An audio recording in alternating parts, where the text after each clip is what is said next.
Afternoon, welcome back to D12 tonight. With me now is political analyst Ron McNinch. Big development this week, or actually the end of last week, is former Governor Carl Gutierrez announced that he was going to be a write-in candidate, or is going to be a write-in candidate for public auditor. What do you think about that? You know, what a way to fire up an election. I mean, that's the reality. Because Governor Gutierrez is not just going to run for office, he's going to absolutely run his best game for office. Mm-hmm. And that's probably the real difference, and that's what really, he's going to bring energy to the entire primary race now. Because really, we're in a really low energy primary because not a lot's going to happen. I think a single Republican's going to be bumped out, and there's not a lot of other things going on. But with Gutierrez now running, there's this enthusiasm now that people actually have to write him in. It's not just checking off his name.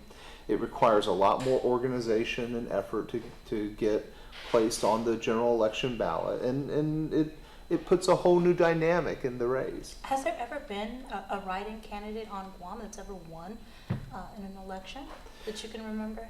Well, of course, Tony Atta made an attempt to write in as a Republican in the senatorial race a few years ago, and he did very well. And so it has happened.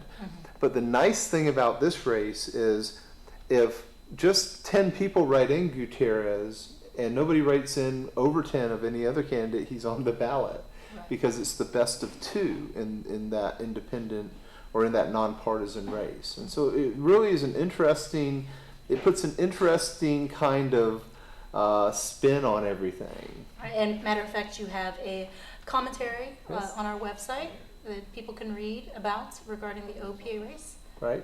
And yeah, it's a fun race to talk about. And I think that part of this issue, it's a pride issue for Gutierrez to run in this particular race because he felt he was not treated fairly by the public auditor after he finished his term as governor.